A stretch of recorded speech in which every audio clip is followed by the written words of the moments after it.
A lot of parents, unfortunately, don't have an idea or what their child is even learning at school. The more you dive into homeschooling, it's not even a want for most families, it's a need. You said that the education system isn't designed to create free thinkers and in some way broken. Why do you believe that to be the case? I firstly don't think it's broken per se. What I do think is it's 2010 to 2020, 500% increase in anxiety in children aged 6 to 18. You look at the suicide rates, the hospitalization rates, the increase in depression, et cetera, et cetera. You look at it and you go, how did that happen? How would you define what it is that you stand for? I stand for... How do you see maybe things continuing to change with the evolution with AI? From an ability to be able to provide assistance and support, AI is an absolute help. I think it's amazing that we have these tools and technologies, but it wouldn't be a world I'd want my children to live in if I didn't set them up for success. The Australian government recently came out with some new policies around social media for younger Australians. What are some of the pros and cons in your mind? The downside is it makes people not trust the government more, but the reality is the education system wasn't designed to create free thinkers. It was designed to create compliant workers. And in 2026, the gap is becoming impossible to ignore. The guest today has built his life and his businesses by questioning the system most people follow blindly.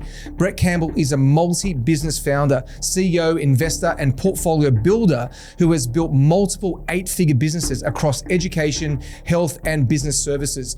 Not from theory, but from pure execution. He's the co-founder and CEO of Yuka Future Learning, Australia's largest homeschool provider, supporting tens of thousands of families globally and reshaping what education actually looks like outside of the traditional system. But Brett's story isn't about rebelling from the sake of it. It's about recognizing that the old playbooks no longer work, that schools are preparing kids for a world that no longer exists, and that entrepreneurship is no longer a nice to have, it's a survival skill. At the same time, Brett holds an unpopular but necessary truth. Most people shouldn't be in business, not because they're incapable, but because business requires responsibility, resilience, and decision-making most people have never been trained for. In this episode, we unpack why the education system is fundamentally broken, why entrepreneurship is becoming non-negotiable in 2026, and why freedom isn't about hype or hustle. It's about building the capacity to operate when the world changes. You're listening to the Freedom Formula podcast, where we teach you how to create income, impact, and independence on your terms. I'm your host, Shane DaCosta. Let's dive in. Brett Campbell. Shane DaCosta. Mate, it is great to see you. It is, likewise. Dude, it's been years. 7. And I'll just say what I said to the listeners when I saw you. Mate, you're looking great. And to me, that is like success. You know, when you see someone and you see them healthy, vibrant, with color, and you can see them just like, for lack of a better way to describe it, like the energy, right? You're looking great. Well, mate, I appreciate that. Thank you for the compliment. That's what happens when you have 40, you know? You go, well, it is. It's funny when you go through the arc of life. Yeah, it is. Your 20s, you do nothing but train. 30, it's all about business and creating money. And 40s, you're like families and you're like, oh, I better look after myself again. But better not forget about my own. I'll take the compliment. My own needs. That kind of stuff. But, you know, I want to dive into what I feel is the most important thing really to touch on today. You know, you've said that the education system isn't designed to create free thinkers and in some way broken because it's about creating people that are just compliant. Why do you believe that to be the case? I'll reframe what you said there just so my answer makes more sense. I firstly don't think it's broken per se, and I'll clarify that. What I do think is it's old and stale and it's no longer made for today's age for most people, right? This is a very important caveat.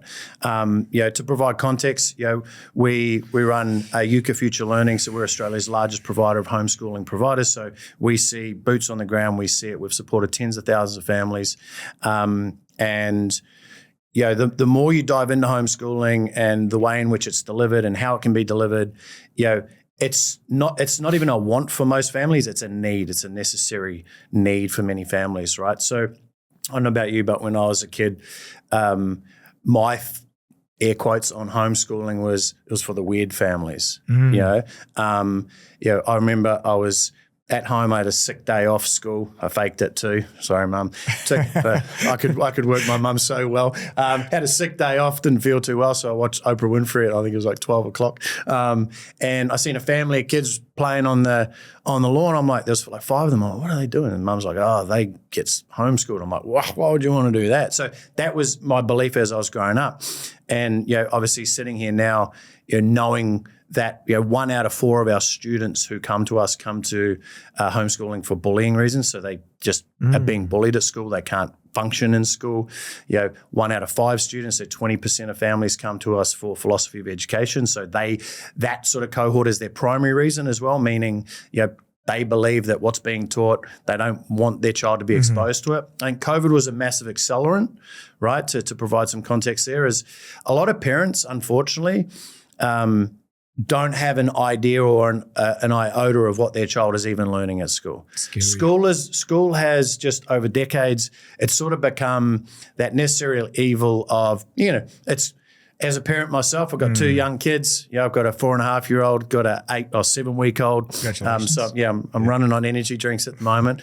But you look at it and it's hard being a parent and having kids at home, and that's the initial thoughts. So you send them off to school and you get a bit of breath of fresh air, and you have an expectation that school should be creating, and educating your child. But as we know where the world is at the moment, I'm sure we'll probably get into it. School's no longer the same. The people who teach the subjects are no longer the same. The lessons are no longer the same. And when you realize actually the school itself, because I had a misnomer. I thought that all schools learnt the same subjects and all the same lessons, and it should all be pretty much the same.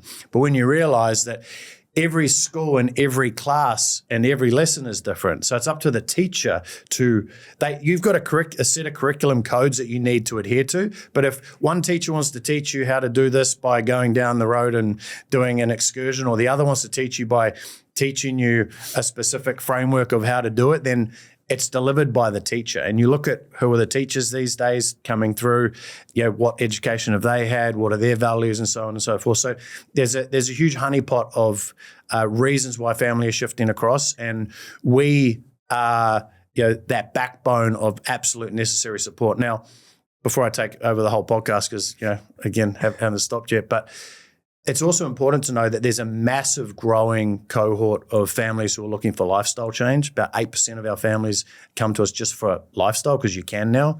5% are for sporting, academic specific reasons, and about 5% of our families are traveling families. So, circa 20-ish% of our families come to us just because it's like, hey, we can do that now. Let's do that. So, yeah, which I find that interesting, because it's fascinating that there is. The world's changing, right? I mean, we're as parents or as adults, we're changing in so many ways. And obviously, COVID was just a huge accelerant of that. I mean, it was really. It was for me personally, and for so many others, but it was an accelerant for people to really question a lot about the world, and also how they want to spend their time on this rock. I think all that idle time really gave us that idea. It's interesting you say that the percentage. What was the percentage you said about people who choose homeschooling because they are choosing a slightly different, like more philosophy of education, philosophy? But there was another one just around freedom to lifestyle choices. Lifestyle choices, right? I think that's about 70% of our families come to us because there's a necessary need, like learning disabilities, bullying. They need to bring their child out. Child's in the wrong crowd at school.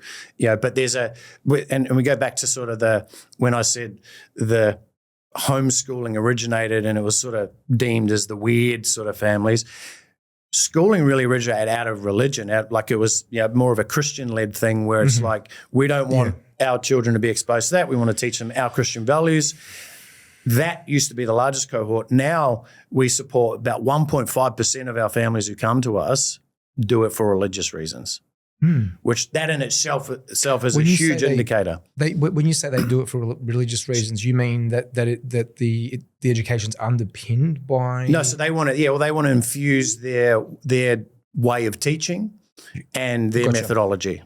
which is a lot around Christian. It's like Christian private schools and Christian schools that so many schools were, particularly in a what they call a Celtic Catholic country like Australia is. Of course, so much of it was underpinned by Catholic schools, Anglican schools, Church of England. Despite that, a lot of that teaching. I mean, I went to Catholic schools. I'm sure. I don't know. Did you in New Zealand or when you were growing up? But in Australia, it was just more common than not. Yeah. And the difference was actually, if you had your public school, which is secular, like it kind of felt like it was for the poor. I don't know. That was the feeling I kind of got as a kid. Like I was really public poor, school so was like I don't think there's any poor man's choice. But even though Catholic schools weren't for the rich, it just felt like because you had a uniform but then you're having to go to church. You've got this. So it makes sense to me that there's a bit of a shift in the way parents are wanting their kids educated, away from being forced to subscribe to a particular, I guess, religion and change. So the world is changing. This is not fucking news. This is just a snapshot. And with AI coming in, I love this Eric Hoffer quote, which is about change, that the learned, what is the quote? It's and I always forget this when I want to fucking quote it. It's so annoying. It's the learned will find themselves perfectly equipped to deal with a world that no longer exists. So it's about, in times of change, learners inherit the earth. That's it. While the learned find themselves perfectly equipped to deal with a world that no longer exists. It's continually changing. Where do you see, for example, because obviously you're building this education for it's mostly younger in the high school. Yeah, K through 12. K through 12. Yep. How do you see maybe things continuing to change with the evolution with AI and what's going on there? Yeah, well, look, I mean, I think AI, if you're not going to be adopting AI and learning, and you're going to be well left behind. I mean, AI is a very interesting topic, and one that I've spent probably even at least 1,000 hours already into. I'm still doing my apprenticeship as is everyone, right? But I think from an ability to be able to provide assistance and support, AI is an absolute thoroughbred of help. As it relates to education, so in Australia, you still have to follow the Australian curriculum, right? So you can't just give your child, hey, go and just learn from ChatGPT or Gemini or name the AI algorithm. So our entire curriculum is mapped to the Australian curriculum. It's the most up-to-date curriculum in the country because we've just rewritten it as well, right? And we're always updating it to make it the most relevant type of learning because, again, like some teachers are still teaching the same thing they taught 10 years ago. It's the same novel. It's the same. This is like, man, the world you said the world's changing. I mean, the world's changed. Every year it's changed, right? Every year continues to change. But again, and look, I totally get it too because I don't ever sit here and just shit on the schooling system because how would I solve it? Right? And this is how I'm trying to solve it. So, everyone can be an armchair quarterback and give their, the schooling system says, well, what would you do? Like, how hard is it? Exactly. It's like, it's hard for teachers. I mean, I could only imagine being a teacher standing in a room with 30 kids. How are you supposed to try and keep each kid up to pace, make sure you're giving a right amount of energy, that to kids, and you're standing up there at a whiteboard doing specific work. The beauty thing about us is every single child goes on their own individualized learning journey. Whether you learn faster than me or I learn faster than you, we can still end up at the same spot at the same time. Right? It's just a matter of how you go about learning. Because what we find in a lot of families when they start talking to me about homeschooling, they're like, I didn't actually know it was like that. So we recommend 2 to 3 hours of schoolwork a day. That's it. That's all you need to do. And when you look at school, that's all it is anyway. You got your recess, you got your lunch, you got your PE session. Most of it's filler time. It's filler. Yeah. And it's like pack up your pencils, pack up your desks, and we go to another class. Or at school, you spend 10, 15 minutes packing up, doing this, changing over. Now, many parents could argue and go, but that's good. It teaches in this. I'm like, of course it does. But you could also teach the values that you want to instill in your child via homeschooling as well. Right. And a couple of things there is, and I go back to this because I used to be able to very easily complain about things in the world. right? And then I realized, and I don't know who I heard it from, but it was like, what solution are you going to be to that? And I'm like, so I try my best to whilst I've got an opinion on everything, don't worry about that. I always say I've got very, very strong opinions, but I hold them very lightly. But I think obviously you have to have an opinion, or else if you don't have an opinion, you're just going to be a sheep and you're going to follow everyone else. And I certainly don't want that in my life. But mate, the schooling curriculum it's a really hard one to try and solve, because I sit here as the owner of the largest provider of. I should technically be anti-school. I'm not. Like, I think school is great for some kids. For majority of kids, to be fair, right? It works. It's created some amazing humans, So it doesn't mean we have to turn it on its head and everyone learns by an AI chatbot. That's certainly not what I'm proposing.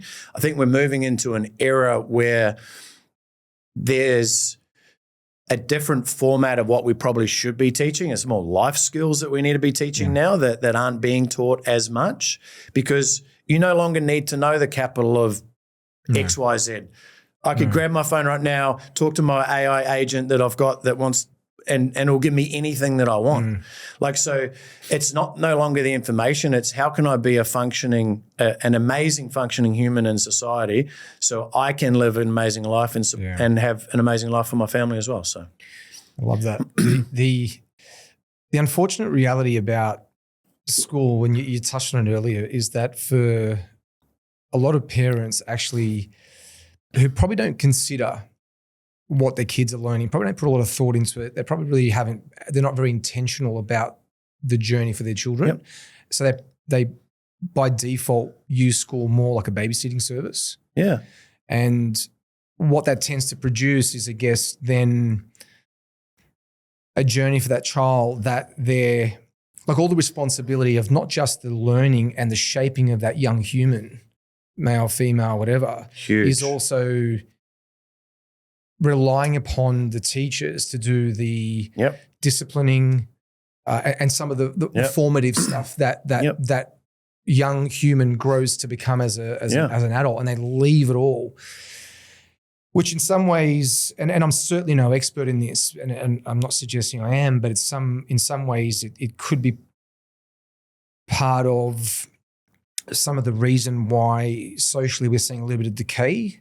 What I mean by decay is some of the maybe issues with families and maybe divorce rates going up, and I'm just kind of really broad things here, but because the values aren't really being taught at a family level anymore. Of course. And it's being passed on to the schooling. Well, I think the quote, you would have heard this one, and I'll do my best not to mess it up, but the quote of strong men, right, create easy times create weak men, weak men create hard times. Hard times create strong men. So it's that circle.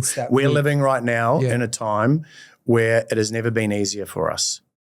Because we expect everything in a heartbeat, because we've got a 5-second TikTok brain that if I don't get this, if I don't get I'm sitting here on Amazon, and I'm even myself, right? And I'd like to consider myself quite cognitively aware and quite emotionally intelligent. So I'm sitting there on Amazon and I'm making a decision of, that thing's 3 days away. I'm not buying that one. I want overnight delivery. I catch instant. Myself in it because we've been programmed into this. And it comes back to your point, is I personally as a parent don't believe there is anything more important on this planet for me personally than making sure that my children are set with the right values and set up to be the most successful they can be in life, to be an absolute contributor to society and someone that people want around. To me, that is so integral. A positive force. Integral. And we are. We're outsourcing some of the most vital years for our children. And teachers are not the same as they are these days. Not all of them. And I certainly, because I know some amazing teachers. We've got many who work with us and they want to contribute, but they just can't contribute now in the functioning system of how it's operated. But if you've got a teacher at the front of your classroom, and this is a hyperbolic example, but it's true and it happens. If you've got a teacher at the front of your classroom with rainbow hair and a flag on the wall and a kitty litter box at the front and says you can be whoever you are, that to me spells that there's probably some considerations that we need to look at. but more so from a parent's perspective. Yeah, I want to put this back on parents because it's the parent's personal responsibility to be accountable for the success of your child. It's not Mrs. Smith because she was a science teacher and she should instill values in you, although you do learn those things from them by proxy. And a lot of people sort of my age, our age, is we would say some of our teachers were probably some of our initial mentors of, oh, that person instilled this in me because I didn't get it anywhere else. So yeah, there's a big concern about that. If you look at the data, I'm a very data-driven person because, again, I can have my thoughts and my opinions, but you look at the data from 2010 to 20, and I can't wait for the post-COVID data to come out because I think it's just going to, well, when I say I can't wait, I'm deeply intrigued by it. But the outcome of it's not going to be great. 2010 to 2020, 500% increase in anxiety in children aged 6 to 18. Between 2010 and 2020? 2010, 2020. You look at the suicide rates, the increased harm rates, the hospitalization rates, the increase in depression, et cetera, et cetera. You look at it and you go, like I'm talking, it's a sharp curve, right? We're talking, between 2, 3, 500% over the spectrum of all these different things, which is considerable. And you're like, how did that happen? Well, I don't know about you, but back in 2008, 2007, I was actually on Bebo back then, which was one of the first sort of social networking. This was before MySpace. Interesting. And so Facebook came along. 2008, 9, 10 really took off. And it's changed the fabric of how we are as human beings, and it's bloody scary. And COVID, for me, showed me some people that I thought were extremely emotionally stable. It showed me just how fragile we can be as humans. We all can be. I think the reality of humans is that, and you're right, you mentioned earlier, like we've never had it so easy. We have it so easy that anything that actually challenges us and destabilizes us can, for a lot of people, be very traumatic, and it can be quite extreme because we've actually never really, this generation hasn't experienced depression, true wars, global wars, famine, anything extreme. I know my grandmother, for example, grew up in Portugal under dictatorship in depression, like not depressed, as in depression. And she spoke about the type of world where if we were having a conversation and I didn't like you for some reason, all I had to do was to tell the fucking Gestapo, whatever they were, and they would come knocking on your door, lock you up, and never see you again. So this generation has never experienced anything like that. So because we're being enabled. Like we're at that point where we are in the most prosperous time of our lives. Like I feel so blessed to be able to be a part of it all. And I just love that I have this natural inclination inside of me to be a pioneer of things because I'll go and explore it. I'll go jump into it and go, oh my gosh, like AI to me is one of the most, well, in my life, it is the biggest breakthrough outside of the internet, probably, to be fair, and Amazon overnight delivery. Thanks. What a revelation. It's like my most favorite app. Delivery every day. Mate, I'm not going to lie. I've gone through a bit of a stage. You're like Pearl. Fuck, I kid you not. I reckon she gets a fucking delivery every day, mate. We probably get an Amazon delivery every day. Do you want to know a true story? Yeah. Mate, she has a cart. This is my wife, by the way. She has a cart at the front of our house. We live in the country. Yeah. And she has a cart. Yeah. Fresh drinks, cold drinks. Yeah. It goes up in layers. For them. This is how many delivery drivers come to our house every day, right? There's a little plaque there that says, please take one. Thank you for your service. Oh, that's next And this has got snacks, but healthy stuff like, nuts and because they're driving around. And right. So I think you've met your match in terms of Amazon. I need to lift my game. Mate, you need to lift your game. I'm going to get her to send you a little, I'm going to go one up. I'm going to one up her now. Yeah, now you're going to have to find a way and you're going to let me know how you do that. But do you have an intercom where she could talk to them when they arrive? She does. Ah, damn it. She's got an intercom. Okay, I'll think about it. I'll solve this. But here's $100. Take it. Yeah, take it, please. Social media and I think we never could have understood how much that would have changed our lives. No. In no way, shape, or form.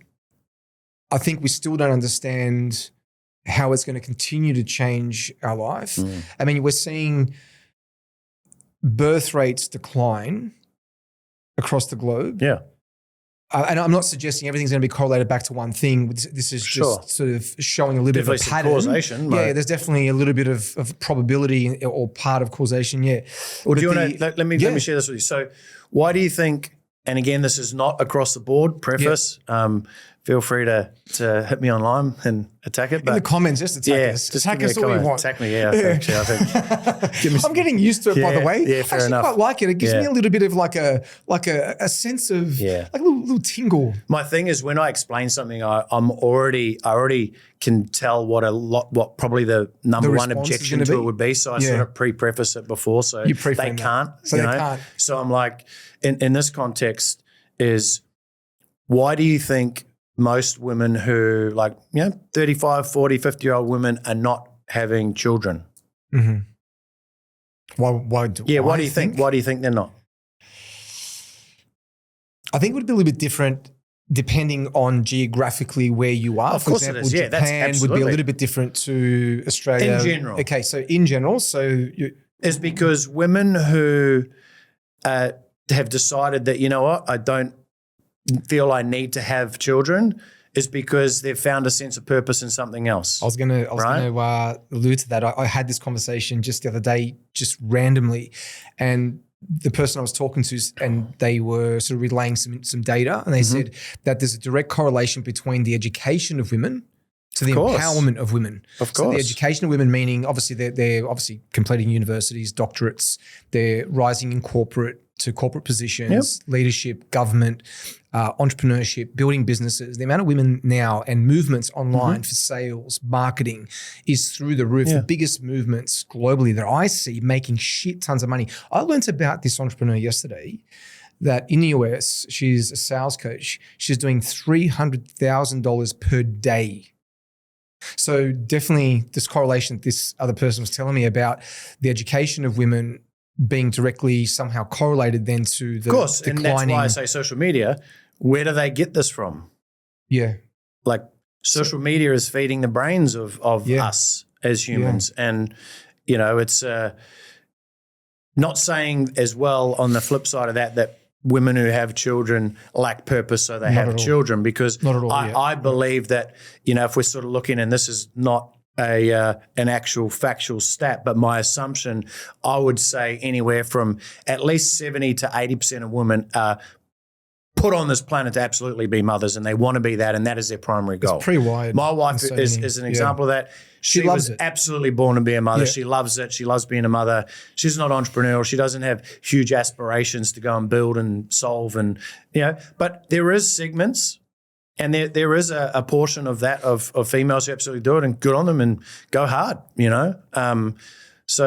but where that tracks back to is a lot of it is, so you see this girl doing 300K. Now, whether she is or she isn't, that's what she's putting online. Women are she's not putting online. This is firsthand from the finance company funding her. Yeah. Sure. Yeah. But the majority of them, she's probably a unicorn. The majority of she's a unicorn. Of course, it's that thing, and even guys online trying to make money is like a lot of them aren't making money, and and I see that because again, that's how sort of we met many moons ago, and so I was in that sort of that coaching space for several years there around becoming an authority online and all of these things, but it's all driven by this social media snippet world that we live in.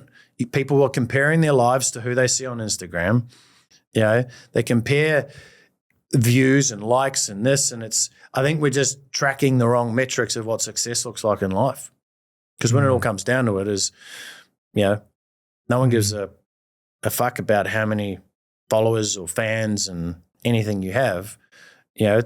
I think personally, and this is why I love the topic of your podcast, freedom is like, freedom, the ability to do what you want, when you want, with who you want. I think that's really a goal that people should be striving towards.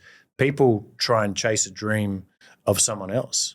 Now look at how many, the Jenners, Kylie Jenner and Kardashians, they've gone out and created amazing businesses, right? Yeah.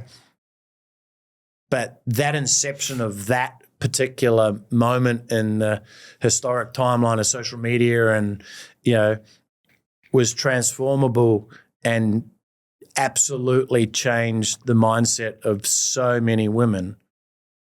I would dare say that they are probably one of the biggest contributors to highlighting, lack of confidence in women, because they've been, a lot of females online are comparing themselves to this magical life that you think that someone else is living. It's dangerous. There's so many benefits to social media. There's so many downsides, right? I mean, some of the downsides, you sort of touched earlier on rates of anxiety. Yep, suicide, health, self-harm. Suicide, self-harm. And you can't help but feel like it's that comparison that's so damaging. And if you don't know how to deal with that, it can destroy you. Yeah, well, the biggest arc, I think, is students now. So when you're at school, I mean, I only got bullied once because I had a cousin who was quite tough and he scared everyone away, right? and I was quite likable as a kid, but I caused a bit of shit, right? But there was one moment where I got absolutely bullied, and it hasn't left my mind to this day, right? But when I went home, I was safe because this bully didn't know where I lived. Now kids are going home, they're on their phone, they're on their social networking sites. Bullying does not leave. It's even worse. Like I was struggling trying to understand actual bullying, how it actually happens, because I don't have teenagers right now. I'm not experiencing that, right?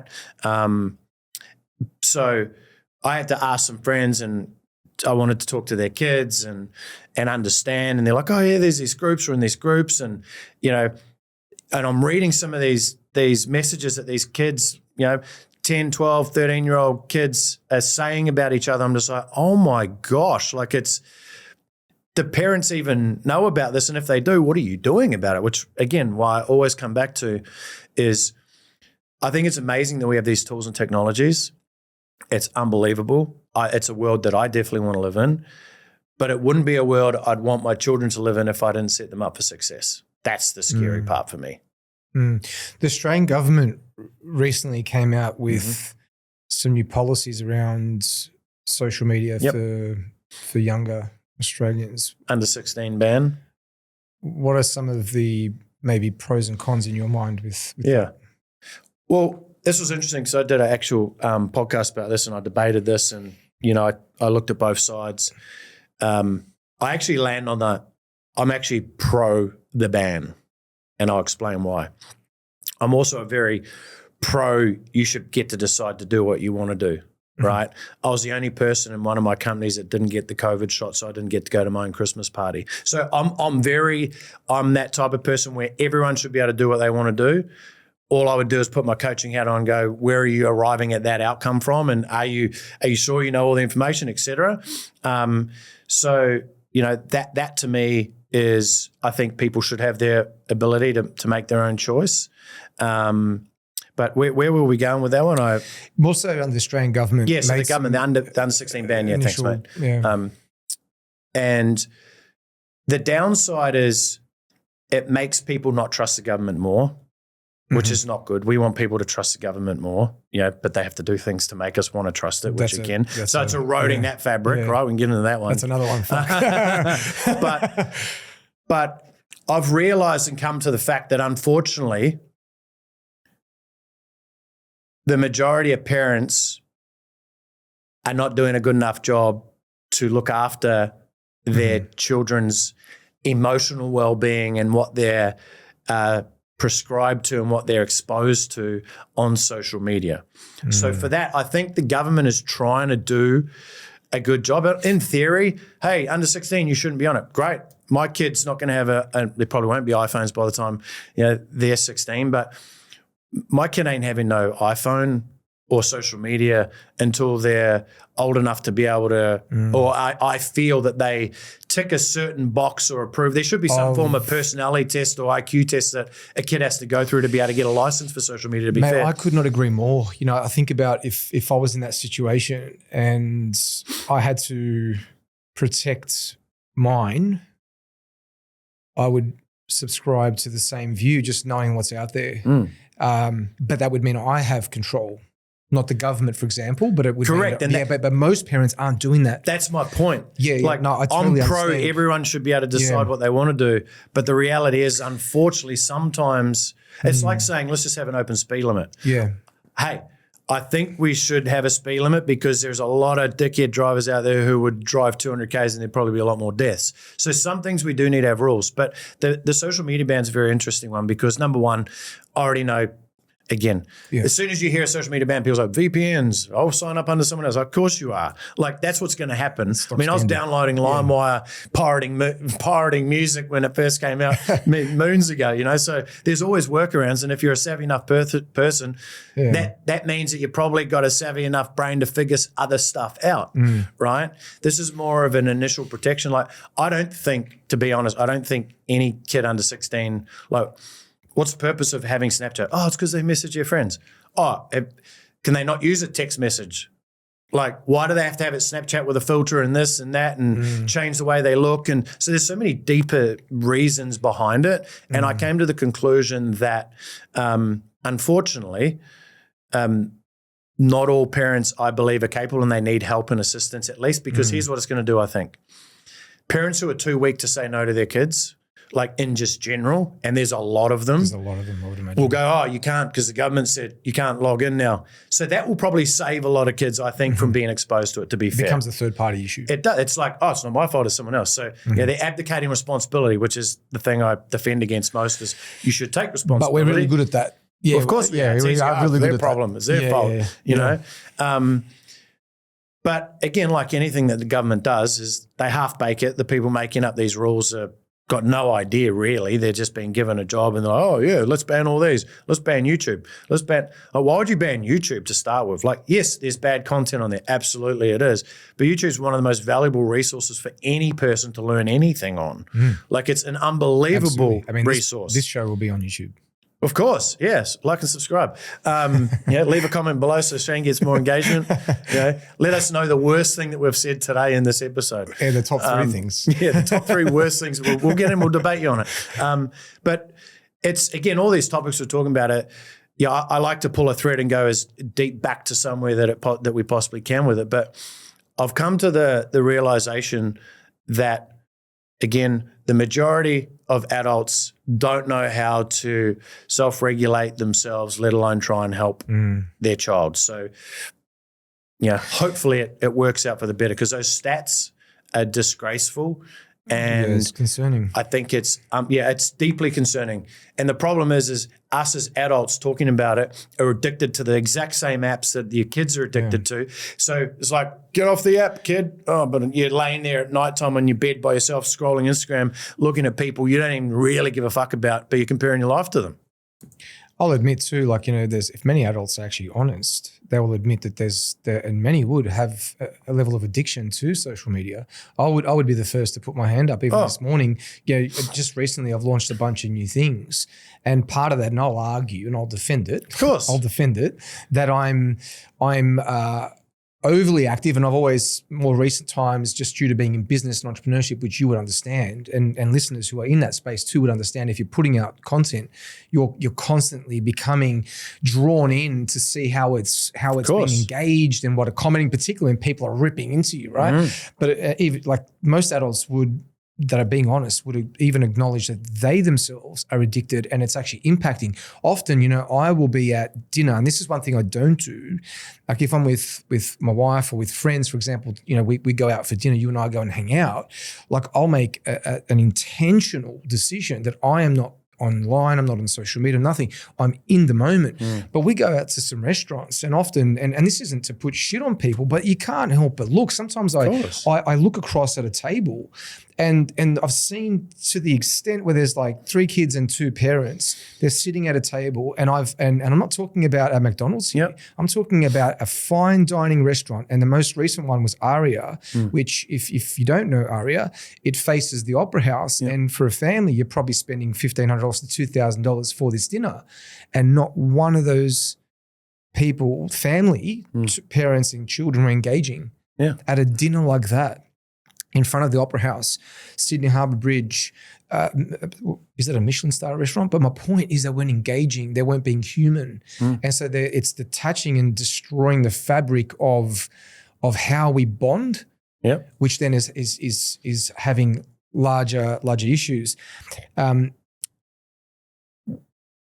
heard recently about something else possibly impacting this kind of what we're talking about is really the change within the family, right? Weak men that's who aren't being strong, who aren't being the man of the house. Let's put pause and we'll come back to that because I love that idea. We'll definitely circle back to that. The other thing that was suggested was economically. When our parents were raising us, it was probably the case that the average home was about a 1 to 3 or 1 to 2 as a multiplier on the average salary. So they earn 10 grand a year. The average home was say 20 grand or whatever it was, right? Sure. So back then, families could exist and raise a family on one income. They'd pay off the mortgage in a reasonable amount of time. They'd still be able to go on holidays. They probably didn't even have a TV, so they would actually sit at the family table, talk about their day, which keeps them connected. Now you've got homes that are mortgaged to the eyeballs. Both parents working still can't break even. They're having to outsource all their parenting, whether it be picking up, dropping off, and it's just changing. So families are more and more stressed. Parents are more and more stressed.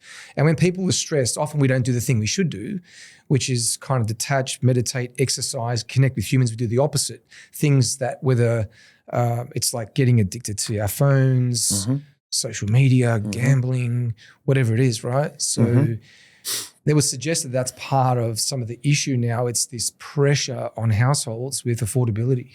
Quick pause now. If you're serious about freedom and you're actually capable of so much more than a capped paycheck, then I want you to listen up. We're running a 5-day FDR challenge where we teach you how to become a highly skilled finance development representative in the remote sales space. Now, you'll learn the exact skills top reps use to work US accounts and get paid at a high level from home. At the end of the challenge, we are selecting 30 people to move to the next stage. That's 30 people. And that's where it gets real. Elite training, hands-on support, and we physically help you get placed into roles on US accounts with a clear path to 6 figures fully remote. Now, this is not for everyone. It's for people who want freedom and are willing to do what is required to actually earn it. Now, if that's you, I want you to comment freedom to register for the next challenge or head to the link in the bio right now. All right, let's get back to the show. I think I will take a rogue take here. I think the affordability is just an outcome of a much deeper issue. And it's one that I'll say is also an excuse. I'll be quite brash. I think it's an excuse because everyone has the opportunity to increase their own stock value, right? Agree. 100%. And if you're not earning the money that you need to support your family, and I'll start with the men first and foremost because I'll go a bit easier on the ladies. Let's go a little easier right? on them first. We'll come back to you not getting off. but I really see, if we're talking truth for a minute, I personally think that it's easy to go, the government, we're not getting enough handouts, we're not getting this.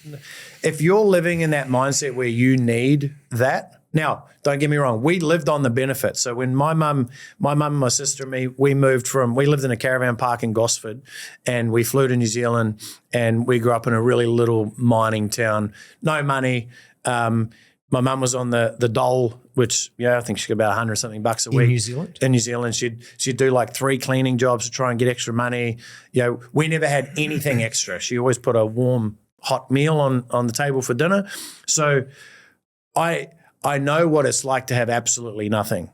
I know what it's like to grow up in a very sort of poor neighborhood and see how people sort of strive or not. And you could tell the people who knew that they weren't content with that and they wanted more. And they were the people who had a bit of drive. They wanted to go and figure things out. They wanted to take life into their own hands and not have to be reliant on other people. So, I mean, affordability, yes, things have increased. And of course it has. But so is technology, so is opportunity. Man, I pay $88 an hour to my gardener.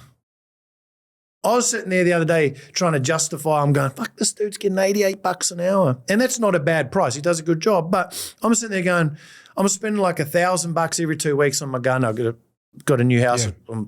I underestimated the garden. But anyway. As you do. Yeah, as you do. I'm like, it blew me away because it was immaculate when I got like beautiful hedges and all these things. Yeah, anyway.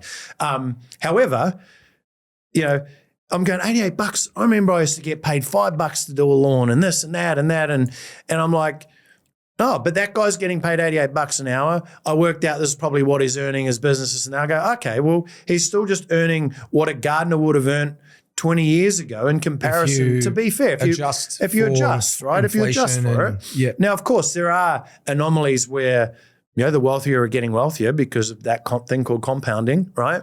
And not just compounding effects of your assets. This is what I truly believe is the best compounder, is the compound of your desire to be better. Ooh, right? Think about that. Ooh, so the compounding of your desire to be better is better than anything that you put in an investment outside if you bought Bitcoin in 2017. Fuck, I wish I did buy Bitcoin in 2017. But my point there is your desire to be better and your desire to have more. If you don't have that, then that's totally okay because not everyone wants it, right? Not everyone wants it. But don't also sit there and complain that you're not happy with things. Like you have your outcome needs to be seen by your input and output. Yeah. Right? Like if you're just sitting there, and I say this to my team all the time, I'm like, I'm not necessarily concerned about the input or even the output. I'm concerned about the outcome. Right? You can go and do 200 sales calls a day and go, I'm working so hard. I did 200 sales calls, but I only got 3 people pick up. Well, the output's not good, and I'm sure as hell the outcome's not going to be great either. Right? So if we can solve for the outcome, in anything, right? I go through seasons where there's a specific narrative that I've got running through my head. And this one right now over the last probably 12 months, because we've been on a massive growth phase with Yuka and building a brand new platform and a whole heap of things, has been, what are we actually solving for? Like if you stop and just go, what are we actually solving for here? That'll cut out so much of the waste. Going back to the North Star. What are we solving for? Yeah. So as a family, if you're like, oh, we've got 2 incomes, we've got this, it's like, well, what are we actually solving for? What are we trying to do here? You're working, you're earning 80 grand, you're earning 100 grand. Okay. And we still got no money. Well, maybe you're living above your means. Like, because you could live on 100 grand. You could live on 80 grand. So you can live on 50 grand, 40 grand. Just you can't have a $100,000 mindset, but you want to live in a multi-million-dollar house. It just doesn't work. It does not work. But social media puts this picture up that I should be living in this 12-story mansion and doing X, Y, Z, but you haven't thought about, well, what are you going to do to get to that? My gardener's not living in that type of property unless he wanted to go to the next level, And he could go and be a multi-millionaire by being a gardener. You could. Anyway, I get passionate about it. No, I love the passion. The uncomfortable thing about that is there's a lot of truth. That's the uncomfortable thing about that, right? Because it puts the mirror and the spotlight back on the person. The internal locus of control being the kind of paradigm where the type of individual, there's 2 types of individuals. One that you mentioned this earlier, and this is something I use very strongly in my life. Like life is either going to happen to me or it's going to happen for me. Successful people have this incredible ability to operate with an internal locus of control, irrespective of what happens outside of them, whether it be COVID, divorce, high interest rates, doesn't matter what it is. I mean, they recognize the situation, but then they immediately internalize and go, okay, that is what it is. I can't control any of that, but what can I control? What can I do right now? Where are my skills? Where can I add value? How can I amplify my income? So, back to your point, what you say is true, but there's so much truth in that it's so hard for, not necessarily for the listeners listening to this podcast, because they're going to be already inclined in that way. But certainly will challenge people. And we can all, in different areas, have these challenges, like, in different ways. We call it a growth mindset or a fixed mindset, right? I have a fixed growth mindset. You have a fixed growth mindset. But that's what will make you great. I mean, I've known you for many years, and I've always known you to be continually evolving, and I admire that. I truly admire that, because that's something that I aspire to continue to be and continue to evolve with. In fact, Pearl, for me, my life as well, it's very much my wife. It's very much a influence in that. You mentioned even just a second ago about how you described it was the greatest asset being your desire to continually, how did you describe it? Oh, mate, I say a lot of things. Continually improve. Rewind that. Get You that might back. have to Again, along the lines of it's your desire to succeed. It's your desire to achieve more and drive towards what you want the outcome to be. Because it's not the compounding effect of the thing itself. It's if you're not naturally growing every year, because look at what you know now. Look at what you knew 7 years ago. When we started doing some work together and I was helping you, here's what funnels are, here's how it all is, this is this. Yeah. And now a few weeks ago I seen a photo that you got a 2 comma club award from ClickFunnels. I'm like, fuck yeah. We've basically done two of those now. Well, we've basically done 2 of those now, yeah. And because you compounded your knowledge. And there's nothing more important than compounding knowledge if you want to keep growing. I love this conversation because what we're talking about here is the desire to evolve. I spent some time about 12 months ago reading Sapiens. I love that book. It took me a while. It's a very meaty book. It took me a while to get through it. And not just that it's a lot of pages, but there's some content in there. It takes a little bit of motivation to actually get through it, because it's not necessarily the easiest type of content to consume. But what I took away from it was just the idea that we're designed from a biological perspective to evolve. The challenge is most people will get through high school. Actually, most people get through high school, don't learn anything. Let's just kind of put it there. Anything usable, right? Anything applicable in today's world, most, not everyone, most. Then when they leave high school, they actually, the stats are alarming. Most people leave school and actually never pick up a book again. Let alone join a mastermind, invest into coaching, mentorship, subscribe to podcasts, things that would add value to them. Do you know why people don't pick up books after school? No, tell me. So, and this is again my theory. There's no study that I've seen that supports this. However, my study of one here is I used to hate reading as well. I never picked up. I hated reading. The first book that I read from front to back was The E-Myth, which was You'll be shocked at the first book that I picked up and read. Because at high school I had to read a book called Bow Down Shadrach, which was about a horse. I love The E-Myth, by the way. Which was about a horse going off to the meat factory because it was no longer where. I'm like, why am I reading this book about a horse off to a meat factory at school? Wow. So it put me off of reading. I wasn't exposed to material that I got excited about. As soon as I read a book that I was like, oh my God. Fun story. I bought the book as I was flying over from New Zealand to Australia. The E-Myth. E-Myth. I love that book. I bought it at the airport, and I had to catch a train from the city, or from the airport down to Wollongong to my sister. My phone rings. I'm like, oh. I looked at my phone and I answered. I'm like, hello. It was my sister. I'm like, oh. She goes, oh, where are you? I'm like, oh, I'm on the train still. She goes, well, it's already the train's already passed here. What are you doing? I went an hour past the station.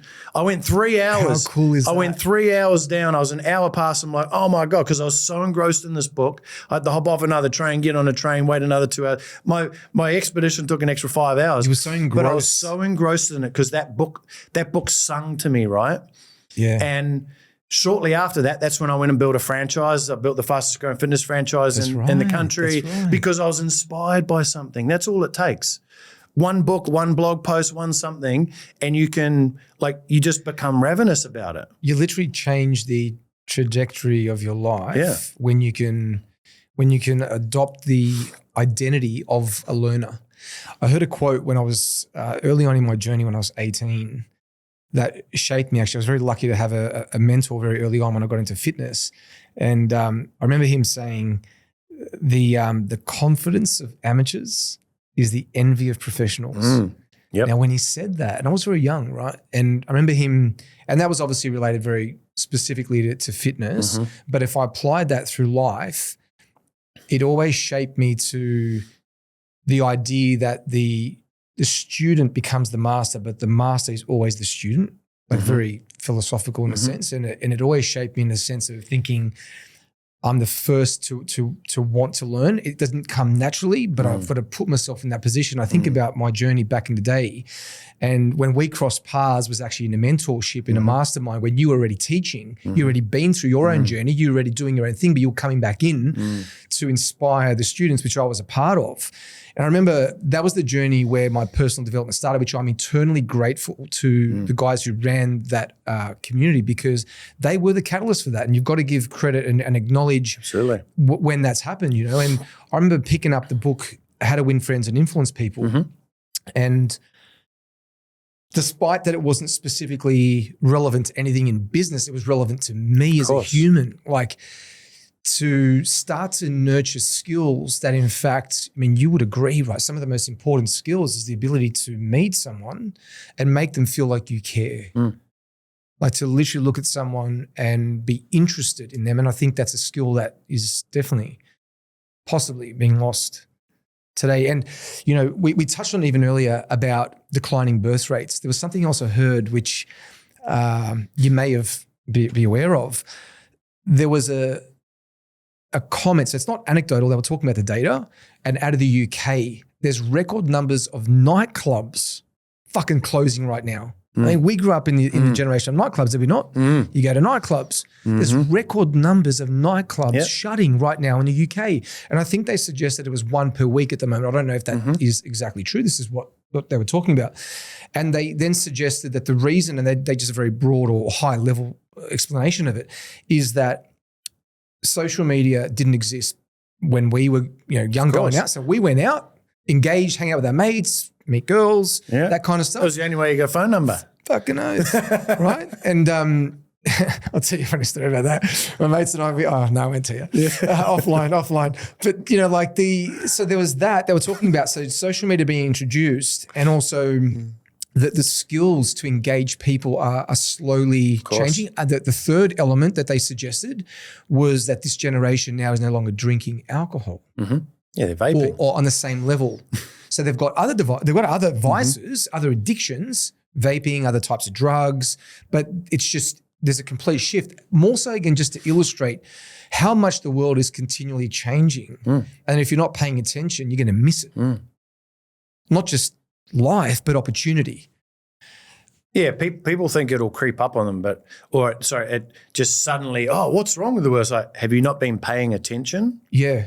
Like, have you not been paying attention to this over the last 10 years? You know, and most people don't, because they carry on with everyday life and they got their own we got our own problems and we're trying to solve them, versus trying to look at it and going, I'm a very forward thinker of, I like to sort of play that 5D chess of going, okay, if this happens, then what, then that, and that leads to this. Okay. Now, some things you look at and you're like, we're on a path for some extreme hardship. But again, bring it back to that summary of, like, when you're in prosperous times, like, it can't always be like that, surely, can it? Has it? And then you go, maybe it can. Oh, wait on. Let's actually take a bit of a deep dive through history. How far back? Oh, let's just go 10. How about 20? Let's go back 100 years. There's cycles for this stuff. Why? Do we think something we live in this, we're going to be a different species to our, great-grandparents, great-great-grandparents, et cetera? It's like, it's pretty written on the wall. From my perspective. Yeah, absolutely. I mean, it is life has just been too easy for too long. I think that's what we were going to talk about. And it's going to get easier. This is the other part. It's going to get easier before it gets harder. Where does and then it must legitimately change. It's interesting that as humans we often will swing. Right. What I mean by that is, like, when we look historically at. Do you mean at parties or Friday? I don't mean that shit. I don't mean that shit. What do you mean? No, I don't mean some that people shit. do, man. Some people do. There's nothing wrong with that. Good luck to you if that's what you're doing out there.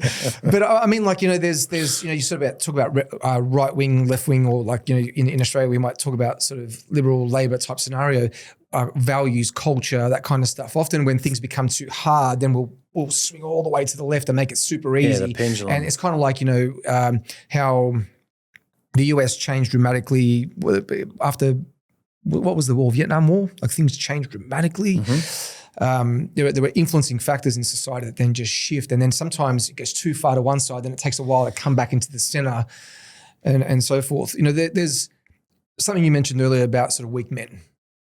And it's kind of a similar scenario, right? Of course it is. There's when you try and change something at scale, it is so hard to see the shifts that. And I actually had a chat yesterday with my head of growth ops, and I was talking about this pendulum swinging, and it's the law of the universe, right? There's up, there's down, there's left, there's right, etc. There's the higher high you have, the lower low you have. Put in any metaphor you like, but I said to him, it's like when you're in a car and you're drifting. People who know how to drift know that you don't slam it down left and then, oh no, we're about to spin out, I better overcorrect. And then you end up spinning out. And you're like, how'd that happen? It's because you went from one side, you just did the pendulum swing all the way to the other, versus all you need to do is just give it a little subtle tweak and wait for it to happen. But we don't live in a world where that is the case right now.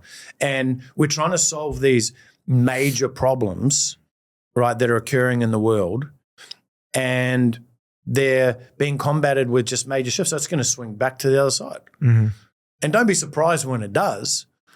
Look at what's happened since COVID, especially. I mean, this, and again, I mentioned this yesterday as well. Look at what they've just brought out, RFK over in America. He's just brought out the new food pyramid. The funniest thing is it's an upside down food pyramid. It's literally switched the other way. If that ain't a blatant, obvious, supporting metaphor for what I'm talking about here, it's it's just what happens. They couldn't have come back with a circle. It's like, no, fuck this. We're flipping this entire pyramid. And I look at the new pyramid, I'm like, I like that new pyramid much better than the old pyramid. But the retaliation to it was the complete opposite. Well, that's what usually happens. That was what I was trying to suggest. Is if when we become too extreme in one way, then you'll find society will take some time. It'll feel the pain, and then it'll go, oh no, fuck that. Was going to go all the way over here, and it's kind of like what we're seeing a little bit in Australia at the moment from a political perspective. I'm quite open about my view. I think, Albanese and his government. You voted for Albanese, I could tell. Mate, I would shoot myself. By all your social media posts, I would shoot myself in the dick. I would shoot myself in the dick just to punish myself if I voted for Albanese. Yeah, I would too. Right? Yeah, I would want you to shoot me in the dick if I voted for Albanese. Now, and so there's this, it's kind of this swing at the moment towards this socialism where you've got this underpinned movement in society where they feel like the majority of people are in that bucket. Yeah, they feel like they're owed something, and they feel like the government owes them something, and therefore anyone that's succeeding, fuck it, you owe me too, and it's destabilized what we knew, and it's kind of an issue because when you look at sort of how society operates when it's on a more capitalist sort of community environment versus then it's flipping all the way over here to this side. And now we're starting to experience some of the challenges with that, with over-migration, with challenges to multiculturalism, and it really destabilizing the fabric, the DNA of this country. I couldn't agree more. Yeah. And because the people we got in leadership. And again, if I steal, man, I go on the other side, I'm like, oh man, they're trying their best. What a hard job to have. No matter what, you could cure cancer. Donald Trump will cure it. He'll announce that they cure cancer, and someone will say they'll something. Still hate him. They'll hate him for something, still hate him. Right? Yeah. But that's just the world we live in, unfortunately, because it goes back to what you said. The unfortunate fabric of society, as I see, is the fact that we even go, are you left or right? What do you mean left or right? There's a spectrum, and I'm on this issue, I'm over here. On that issue, I'm over here. It's like, how can we live in a world where you have to support just the... Yeah, it's not as easy to define. It's unbelievable. It shouldn't be easy because the world is not easy. Yeah. Issues are very different. It is. And it's not as black and white as once upon a time. And in fact, it might be the case that, you don't agree with either type of party on a large scale, but share some views, but ultimately sort of align them with a common set of values that you feel best represent, your constituents. That's right. Yeah, kind of. That is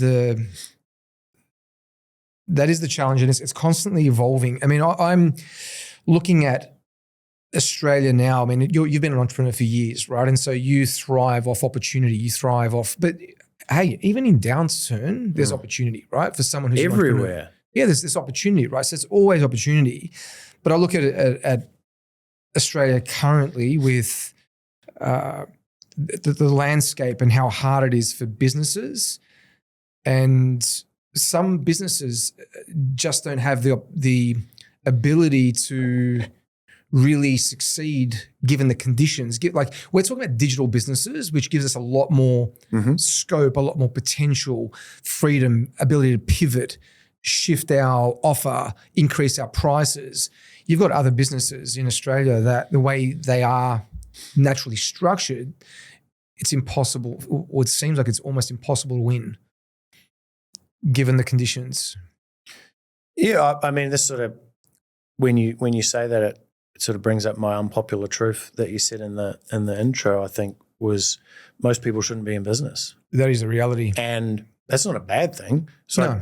what COVID did was it gave, and we're speaking about giving COVID a lot of airtime here, but it was a pivotal point, I think. COVID for me is, I was sitting there. So I got a portfolio of companies. Some of my companies just absolutely exploded during COVID. Some of them almost tanked and almost went out of business and was like, oh my God, what are we going to do? Do we have to lay people off? Do we have to do this, right? So again, the yin, the yang, the up, the down, the left, the right, there's always equal. It always comes back though to equilibrium, right? That's the beauty of it. And, I'm sitting there and I was having conversation with business owners, and like I was running webinars on, how to survive and thrive in COVID. Yeah, and I was doing it for free. I was like, let me just help you with your business right now. Here's how you should think. Don't overreact, this, that. And I'd start and I'd be like, who here actually loves the business that they were in? Hardly anyone put their hand up. And I'm like, who here thinks it would be too hard to rebuild what you had? Oh, I'm like, COVID was the ultimate out for so many people who got sucked into this. And again, bring it back to social media, right? It's created so many entrepreneurs and so many amazing things. But for some people who had a crack and didn't make it, but they're still in there and they're still trying to do it because they've got to prove it to someone else or this or that, or they don't want to be seen as a failure. Too many people, and people listening to this, I guarantee you right now, will be going, maybe I'm not cut out to be an entrepreneur. Because if this is way too hard for you, and I'm not saying this for everyone, but for a lot of people, is maybe you're better to have a number one, or maybe you're a number two, maybe you're number three, right? Yeah. And like, that's why I always say is, I couldn't build what I build in our businesses without amazing people. But I'm also the number one person who, the responsibility, I'm okay to make any decision that needs to be made. I'm not scared to, and you need someone like that in business. And a lot of people who are in business right now should probably reconsider whether or not they want to even do the thing that they're in. Like, you look at the stats out, 70% of people don't even want to be in the job they're doing. What, you just think because you're a business owner, you meet this different requirement of, I'm in the business I want to be in? Man, I've done so many things. I'm like, why do I even do that? What am I doing this for? Oh, I'm cutting it. I shut down my consulting company. I was doing a couple of $1 million a year. And I share that for context because it was a lot of money to me at the time. But I shut it down because it was no longer fulfilling me and servicing me personally. And I felt like I was a contributor to all these people out there who were becoming fake experts, which was something I was trying to teach against. But I'd see people come and do my workshops, and then they'd go out and now they're an amazing expert. And I'm like, no, you're not. We had a conversation last week and that's not the truth. And so it was putting out this untruth into the marketplace. And it like, for me, I was just like, oh my God, I don't want to be a contributor to that. Fueling it. Because I was leading people down a garden path, technically, in my mind, what I felt, even though I was giving the best value. I mean, I gave all my funnels and ads and every single thing I did. I was like, what else can I do? Can I build it for you? That's why I built an agency. and that was the back end of that, because people were like, oh, I'm not even doing it myself. But, to that point is, people should, at any time of their life, even right now, take a reality check and go, am I in the business that I want to be? Should I even be in it? because I don't believe most people should be. I find that fascinating because even I look back to when COVID hit and I had 2 businesses that folded. Yep. And it was the best thing that ever happened. You know, but yeah, it's a blessing. You can turn tragedy into blessing. If there wasn't that event. Yeah. Because you're stubborn enough to make it work. Well, yeah, you would have made it work and it still would have been great. But looking back on reflection, listening to what you say about how the reality is, most people should not be in business, and those that are, many are actually operating businesses they actually don't love anymore, but stay with it because it's kind of like that sunken cost theory as well. And we've gone so far, we think, maybe just a little bit more and it will change, it will get better, it will improve. And so they just keep on. Entrepreneurship is just on another podcast that another guest I had, and he said something really fascinating. He asked the question, we were talking about this exact topic, funny enough, it's the freedom formula, but he said, do you actually want the entrepreneurship or do you want the money? Because they're 2 very different things, right? Because the entrepreneurship then is driven by impact, and that individual is the type of person that loves building shit. They don't mind going through the wall and building something for the greater good, right? But then you've got the other type of person who's more driven by the money, and there's probably an easier way. Being a number 2, being a number 3, as you said, an investor. Most entrepreneurs, other ways, right? Solo, or maybe you've got five staff members. And again, I haven't done a lot of coaching recently because I sort of stepped away from that. Because I realized I couldn't give everyone what they needed, right? People would come and ask questions. I'm like, fuck, that's the wrong question, but I can answer. But what you need to really do is this, right? I got asked to stop actually presenting at a business around marketing because I would always start my first 20 minutes of my workshops were you're asking the wrong questions. You're wanting to learn how to generate leads and sales, but this is probably not the vehicle. This might not be the vehicle that you're wanting to be in right now. And people were having epiphanies going, oh my God, it's not. Why would I try and learn marketing and leads and this? Because you're going to put yourself too far forward. And to your point, the sunken cost, right? Because you can make it work and determination will make it work, but do you even want it to work? Another reason why I shut down my consulting company was because I was the face of it, and I'd worked since 2008, 7 and 8, building a personal brand and my platform and everything. Every day went into social media. I looked at the likes. I looked at this, what works, what doesn't, what's conversion rates, all of these things. And I got to a point where I'm like, oh my God, I could probably earn, $2, $3, $4, $5 million for this type of business model. But I'm like, I don't want a $100 million business. What am I doing? This isn't the vehicle. And I'd rather be wealthy and no one knows me than be the biggest influencer on the world and have fuck all. I love that idea because it's like a life by design versus by default. And that's it. It's by design. That's what it has to be. By design. I love that idea. And the longer you're in the game, if you're new to entrepreneurship, then you're going to take whatever's in front of you. You're going to go down that path and you're going to learn the lessons, and you have to, right? You've got to learn those lessons. And you'll sort of figure it out as you go along. I've been now, I guess, in 2 different scenarios. I've been in a health company where I was a ghost, and we're probably from a telehealth business. We're in that high ticket space. We're the second largest ever to exist in Australia. Now I'm having to do the opposite, which is actually build a brand. Yeah, you're putting yourself back out there. I have to do. Well, I don't have to do that. I'll reframe that. I've chosen to do that, and it's interesting. It is a different journey. And it did actually, I battled with it for a period of time. Like even like hosting this podcast was quite a battle initially. Of course. Just the idea of getting on camera. Not that I'm scared of talking, it's not that, but it's the idea of being You're back in the arena, mate. That's the one, right? Being in the arena, sharing your thoughts, your ideas, and being exposed to what's on the other side of that, the good and the bad, because you've got to take both. And I feel like for me, the moment was that was pivotal when I decided, well, actually, this is more about me than it is about you. When I say you, the consumer, what I mean by that is it's about me going on that journey and evolving through that process, which actually inspired me on that next stage. the idea about intention, like a business by design or a life by design, is what actually lights me up more than anything. And you've truly done that, right? Because now I even see you living, and I messaged you the other day, right? Just saying, wow, man, like I can see you living somewhere different. You're living in this place where it's like almost like heaven in a sense, where you've got like gardens and you've got your pool and different things, but you can see that your life is by design. Yeah. And in many ways, that should be the pinnacle. Like we if we're sort of defining success, it's the ability to choose how you want to live. Of course. Do you want to work or you don't want to work? Yep. How you want to spend your time? What lights you up? Because when you ask yourself those questions, you are then forced into, what am I going to do about it?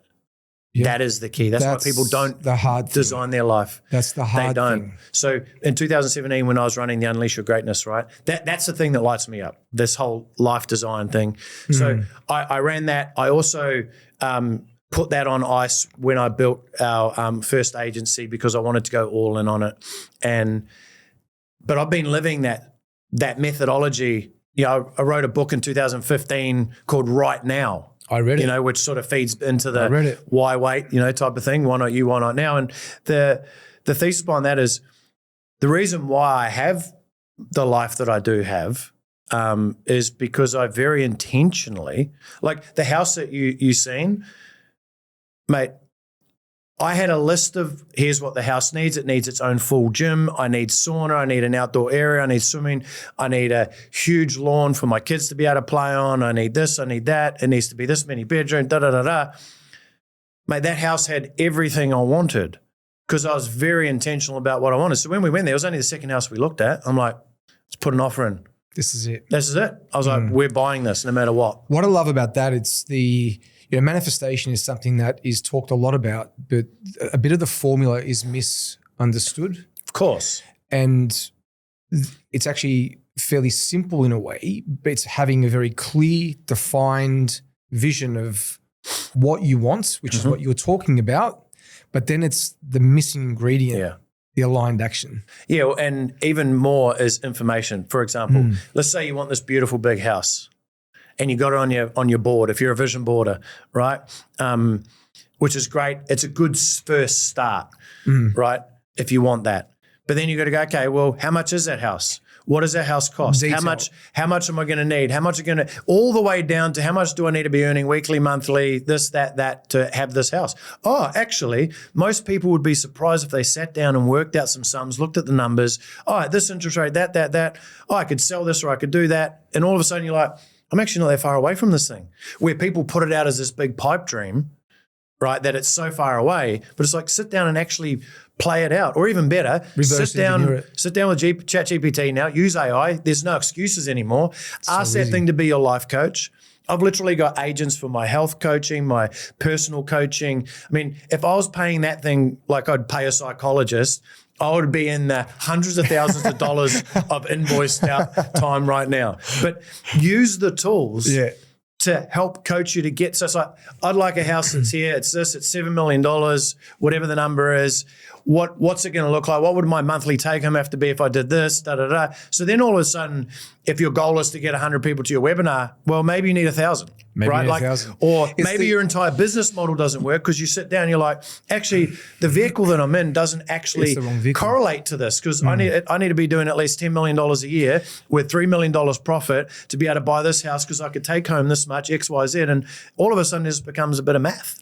Yeah, it's incredible the amount of people that don't have the clarity on what you're describing is from, like, purely intentional and kind of reverse engineering an outcome. And the reason most people won't achieve those types of things is just purely because they actually haven't taken the time to pause. Of course. To slow down, to detach from the daily activity. Because they don't want it enough. The doing. They don't want it enough. That's the reality. They just don't want it enough. Like when you have a desire for something that you really want, you do it. You'll figure it out. You get it done. So yeah. And I love that because it goes to the internal language.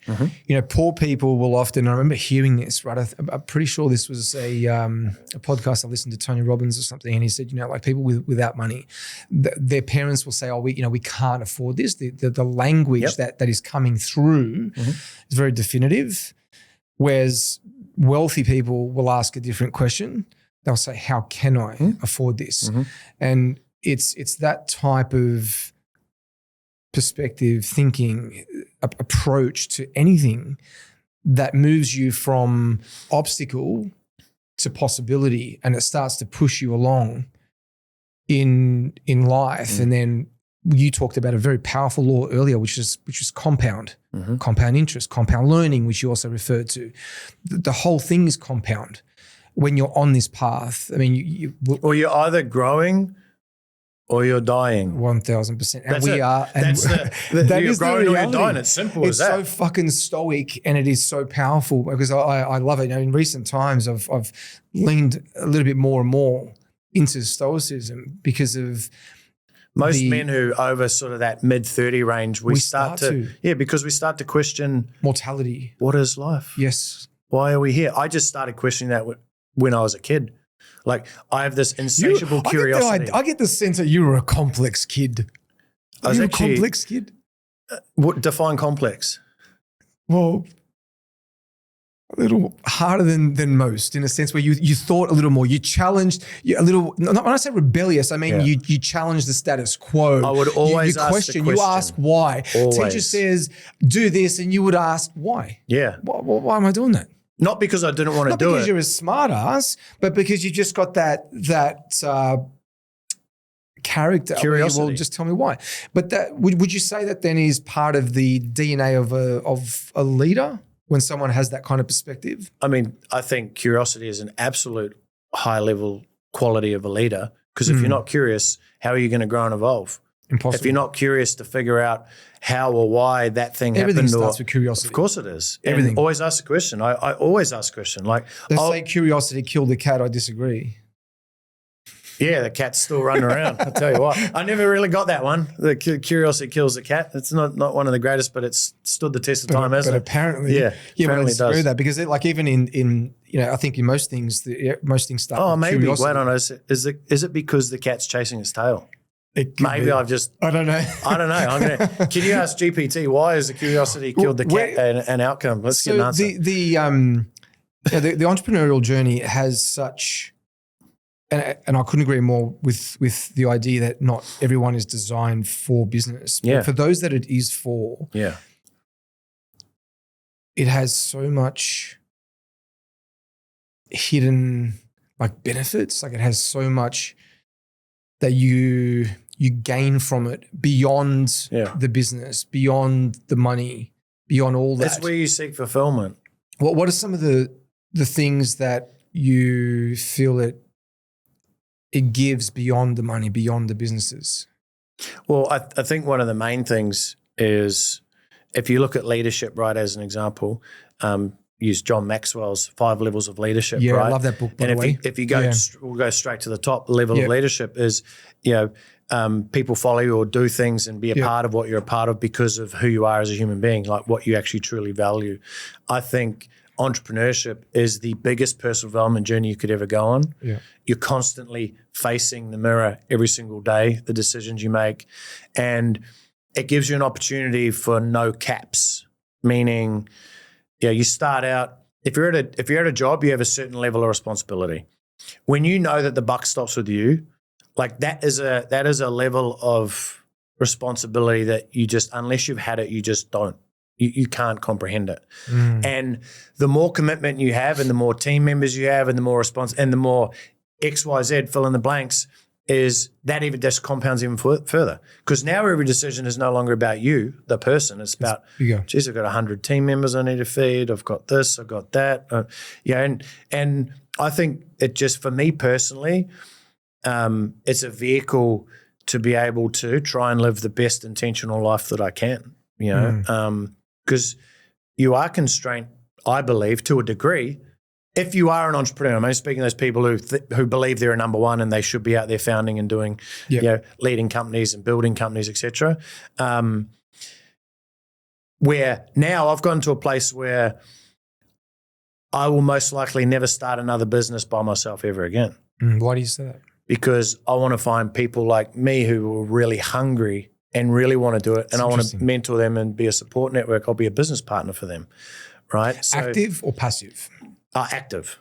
Active. Because I love being in the arena. Yeah. And it's fascinating. I can, because I thought my excitement come from building businesses myself, but it actually comes from being a part of businesses growing and evolving. Being a part of the journey. And if I, partner with, entrepreneurs similar vein to myself, hungry, dedicated, they'll do it. They'll just figure it out, right? I don't need to tell them to go and use AI because they're like, oh, mate, I've already been on it. I've already been doing this. I spend 2 hours a day doing X, Y, Z. Like if I can find that person who was misguided like I was in the early days, I can help put them on a track. They're still going to fall off it because that's just what we do. That's what we do. But it's that ability to be able to provide and give back to the best. Because I think at the end of the day, us humans, there's nothing better than I think being philanthropic, but there's levels to it, right? You start by, I'm going to do a donation and I'm going to make sure everyone knows I fucking gave that person $1,000 too because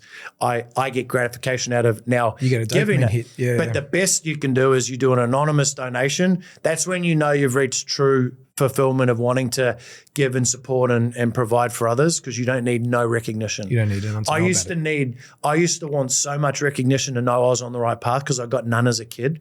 So in a working environment, I would work the hardest. I would be there the earliest to the latest just to try and prove points to show people that this is what you got to do type thing, Brett's right? A beast. Yeah. And I wanted accolades for that. Like I love when people go, fuck, man, you work hard. You do this because I found fulfillment in that. Or, man, that was a great idea. That was your idea who did this. Now I get way more fulfillment out of my leadership teams or my portfolio companies winning, and I don't want any recognition. My recognition is that I know that I was a part of that piece or that. Yeah. So it's and I wouldn't get none of that if I didn't have entrepreneurship. I find it interesting because recently, I've built my own company and in particular, I just talk about one that was the most recent one, but I'm going to different things now. When I started building this, I said from the beginning, I don't ever want to do another one on my own again. And it's not because I can't, but it's because when you go through that journey and you do it on your own, and I had like 100 people working for me in the health company, and it's a huge load in that. And most people will never experience that, even understand and even fathom what that feels like. And it's not for everyone. It definitely is not for everyone. But looking at the next thing that I'm building, I said very clearly, and I've said it intentionally, and I've said it to the universe, and I've opened myself up to opportunity, which was I don't want to do this on my own. In fact, I want to do it because I truly believe. Why don't you want to do it on your own? Well, I believe in the idea that, you want to go fast, you go alone type thing. You want to go far, you go together. I feel like there's you have your area of brilliance and your area of genius, but you only know what you know. And so if you can partner with people, as you say, that are birds of a feather kind of flocking together, the likelihood of success is much greater. The speed to success is much, much faster. And you can stay in your lane. There's certain things you're going to be world class at. There's other things that you could be good at, but doesn't mean you're going to be world class at. But someone else would be, right? And so I remember listening to Russell at an event, Russell Brunson, and this was at his mastermind actually in Boise, and he did a presentation talking about these quadrants where he kind of mapped out the characters that a truly successful company needs to have. You've got your visionary, someone kind of like you, right? The visionary kind of thing. Then you've got someone who's the numbers person, who's really like analytical. And there was 2 other quadrants. Operator and so forth. And the technician. And remember listening to that back then thinking, I can see how that would be the case because I have my strengths. I certainly have my deficiencies, and when you want to, because I would want to build something great. I don't like doing anything that is not great. Like I would love to build things that truly make an impact like you're doing with Yucca Education. You want to build something that you can look at in years to come and go, wow, this generation came through our education. Look what they're doing and look how it's impacted the family, the local community. These people were able to move from this country, go live over here and look what they've done there in that community. Like I'm sure you would love to do that. For me, it would be the same. Like I truly lights me up when I see my health company being responsible for preventing heart attacks. And now I'm going to be lit up when I look at my entrepreneurial sales business that we're building and what that does in turn. But I want to do it with others. It's interesting that you'd said that as well. So I guess to wrap this up, how would you define what it is that you stand for and what it is that you fight against? What do I stand for? It's an interesting one. I could do a whole podcast on this. So let me have a think about that for a second. So I stand for living life to your full potential. And I have to constantly remind myself that as well, because I know I'm also not, right? So, but I truly do believe when it all comes down to it is living to your full potential and living in alignment with your current purpose, because your purposes change, I think, over time. Absolutely. Right? Now that I'm a father, and I have to say, I've always felt this since I was a kid, because I had a pretty sort of split, rough upbringing and didn't have a father really in my life. My ultimate purpose right now is to be the best father that I can be for my children. And I deeply and you would be able to tell that by just looking at what I do, how I act, how I interact. Everything in alignment with that is what I want to do. I thought it was to build $1 billion company, but at that time I was just finding value in entrepreneurship, and I thought that was the thing. I'm like, I don't need $1 billion company. What am I trying to prove? Because it was I think I can do it, so I should do it. Versus, hold on, just because you can doesn't mean you should, right? They're exactly right. And I think right now for me is, I stand for people waking up and living life to their full potential. I think it's just a wasted. Yeah, and you could talk about it and you get pumped up for like 20 minutes when you hear it and you're, oh yeah, I'm going to go live the potential, as I originally back into it, because it's sad, because sometimes it's not until something critical happens. Like, you don't lose weight until the doctor says, you're going to die in 6 weeks, mate. If you done, solved, I'm losing it, but it's just waking people up, I think, is a really, really big one. And what do I defend? Fight for? What do you defend against? Dumb people. Like, no, I'll take that back. Don't apologize. No, just thinking, what do I defend against? And it's interesting because I'm going through a big battle myself personally, and I constantly do. And again, I went through this through COVID, because I truly do believe that I am someone who has a voice, who can articulate certain sensitive subjects and deliver them in a way that hopefully might make sense and contribute to society. And it's a double-edged sword for me, because I also don't want what comes with it. Like, I spoke up quite a lot through COVID, but it was always done empathetically. It was always done factually. I could always back whatever I said. I never jumped on a bandwagon either way, this way or that way. And that was the most engagement I've ever had in my entire life of anything. Yeah. Hundreds of people DMing me going, man, please keep going, please keep going. I'm like, oh, I get it. Like, there's people are screaming out for voices to be able to articulate. That's why the Jordan Peterson phenomenon came on board, is because he resonated with males who he was able to articulate what we were thinking and couldn't figure out. Or didn't have the courage to say. Or didn't have the courage to say. And you're like, oh, keep going. That's exactly what I feel and think. Sometimes we need that. We need it. So not sure if that really answers the defend against, but, I just don't waste your life is really the thing, man. Tony, the UK guy, I can't think of his name at the moment. Tony Robbins? No, not Tony Robbins. Robinson. Tony Robinson, yeah. A lot of people, look at what he gave up. A lot of people, despite that, look what he gave up, right? Yep. A lot of people agree, but don't have the courage to say what they feel. Yep. And so it's and it's hard. I feel it's it is very hard. And I certainly in my years haven't always felt like I had the courage to do that.